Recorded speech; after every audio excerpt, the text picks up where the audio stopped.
முயற்சியால் முன்னேறியவர்கள் பலர் உண்டு. ஒரு வியாபாரத்தில் பல லட்சம் ரூபாய் இழந்தவர் இன்னொரு வியாபாரத்தில் அதை எப்படி ஈட்டலாம் என்று நினைப்பதுண்டு. ஆனால் இன்னொருவரோ, ஒரு தொழிலில் 10 லட்சம் ரூபாய் இழந்த ஒருவரோ பணம் சம்பாதிப்பது எப்படி என்று ஒரு புத்தகம் எழுதி அந்த அனுபவத்தின் மூலம் மீண்டும் அவர் ஒரு லட்சாதிபதி ஆனார். எப்படி? எல்லாம் அவர் வாழ்வில் பெற்ற அனுபவம், மற்றவர்களிடம் கற்ற அனுபவம் எல்லாவற்றையும் சேர்த்துதான் அந்த புத்தகம் எழுதியிருந்தார். யார் அந்த மனிதர்? வாருங்கள் பார்ப்போம். $10 லட்சம் ஒரு வியாபாரத்தில் நஷ்டமடைந்த ஒரு மனிதர் எப்படி பணம் சம்பாதிப்பது என்று ஒரு புத்தகம் எழுதினால் எப்படி இருக்கும்? அந்த புத்தகத்தை யாராவது வாங்குவார்களா? அல்லது அவர் சொல்லி இருப்பதை தான் யாராவது நம்புவார்களா? ஆனால் உண்மையில் இது நடந்தது. அவர் சொன்னதையும் கேட்டார்கள். அவர் எப்படி அந்த பணம் சம்பாதிக்க வழி சொல்கிறார் என்பதையும் சிலர் அறிந்தார்கள். இப்படி நஷ்டப்பட்டு மீண்டும் சம்பாதிக்கும் வழியை சொன்ன அந்த மனிதர் P.T. பேர்னம் என்பவர். கடிகாரம் உற்பத்தி செய்யும் தொழிலை ஆரம்பித்தார். கடிகார உற்பத்தியின் மூலம் அவருக்கு லாபம் ஏற்படுவதற்கு பதிலாக $10 லட்சம் நஷ்டம் ஏற்பட்டுவிட்டது.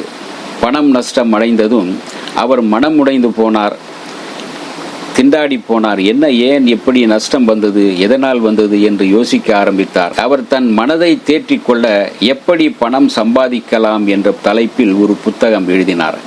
அதை அச்சடித்து ஒரே நாளில் பல 100 புத்தகங்கள் விற்பனையானது. அதுவரை எல்லா வகையிலும் தோல்வி கண்ட அவருக்கு அந்த புத்தகம் எழுதிய பிறகுதான் பணம் சம்பாதிக்கும் வழி அவருக்கு தெரிந்தது. பேரனம் அமெரிக்காவை சேர்ந்தவர். அவர் வாலிபராக இருக்கும் போது அவரிடம் $5000 இருந்தது. அதை கொண்டு ஏதாவது வியாபாரம் செய்யலாம் என்று எண்ணினார். ஒரு நண்பனுடன் சேர்ந்து எந்திரங்களுக்கு உபயோகிக்கும் கிரீஸ் என்ற எண்ணெயை உற்பத்தி செய்ய முற்பட்டார். அவருடன் கூட இருந்த அந்த நண்பன் பணத்தை மோசம் செய்துவிட்டு அவரை ஓட்டாண்டியாக்கிவிட்டு ஓடிவிட்டான். தோல்வியும் நஷ்டமும் கண்ட பூர்ணம் மனம் உடைந்து சில நாட்கள் வரை நொந்து போய் சிலரிடம் பணம் கேட்டு அலைந்தார். சிலரிடம் கடனாக பெற்ற பணத்தை கொண்டு கடிகாரம் உற்பத்தி செய்யும் தொழிலை செய்ய ஆரம்பித்தார். அதில் தான் $10 லட்சம் நஷ்டம் ஏற்பட்டது. அதன் பிறகு அவர் எப்படி பணம் சம்பாதிப்பது என்று புத்தகத்தை எழுதினார். இந்த புத்தகத்தின் மூலம் அவருக்கு $200 கிடைத்தது. அதை கொண்டு சர்க்கஸ் கம்பெனி ஒன்றை அமைத்தார். அதில் பல தந்திர காட்சிகளை கையாண்டார். விளம்பரங்களை ஒரு புது முறையாக செய்தார். அதை கண்டு ஜனங்கள் ஏராளமாக கூடிவிட்டார்கள். சர்க்கஸ் கூட்டம் கூட்டமாக மக்கள் வந்தார்கள். உண்மையில் அவர் விளம்பரம் செய்தபடி இருக்காது. இதை அவர் வெகு ஹாஸ்யமாக எடுத்து காட்டுவார்.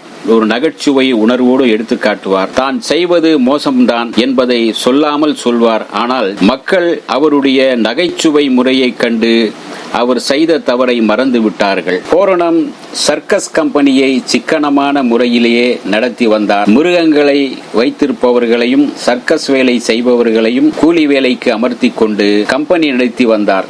அவர் இப்படி சிக்கனமாக தொழில் நடத்தியதின் மூலம் வெகு விரைவிலேயே பெரிய பணக்காரர் ஆனார். அவர் தம்முடைய 70வது வயதில் சொந்தத்திலேயே மிருகங்களை வாங்கி சம்பளத்திற்கு ஆட்களை அமர்த்தி பூரணம் அண்ட் பைலி சர்க்கஸ் கம்பெனி என்ற ஏற்படுத்தினார் ஒரு நிறுவனத்தை. ஆரம்பத்தில் பூரணம் தொழிலில் நஷ்டமடைந்தாலும் பிற்காலத்தில் நஷ்டம் என்ற பேச்சே அவர் அகராதியில் இல்லாமல் செய்து விட்டார். அவருக்கு இந்த சாமர்த்தியம் ஏற்பட்டதே எப்படி பணம் சம்பாதிப்பது என்ற புத்தகம் எழுதிய பிறகுதான் என்று அவரே சொல்லியிருக்கின்றார். தன்னுடைய அனுபவங்களை மறுபடியும் தான் நஷ்டப்பட்டதை பிறரால் நஷ்டப்பட காரணமானதை எல்லாம் அவர் யோசித்து பார்த்து அந்த புத்தகம் எழுதியதால் அவருக்கே ஒரு நல்ல அனுபவம் ஏற்பட்டு அதன் பிறகு நஷ்டமடையாமல் எப்படி தொழில் செய்வது என்பதை அவர் கற்றுக்கொண்டார். எனவே பணம் சம்பாதிப்பது எப்படி என்ற புத்தகம் அவருக்கு அவருடைய வாழ்வில் பணத்தை அள்ளி குவித்தது என்றுதான் சொல்ல வேண்டும். இந்த வீடியோ உங்களுக்கு பிடிச்சிருந்தா லைக் பண்ணுங்க, ஷேர் பண்ணுங்க, கமெண்ட் பண்ணுங்க, சப்ஸ்கிரைப் பண்ணுங்க, மறக்காம பெல் ஐகானை கிளிக் பண்ணுங்க.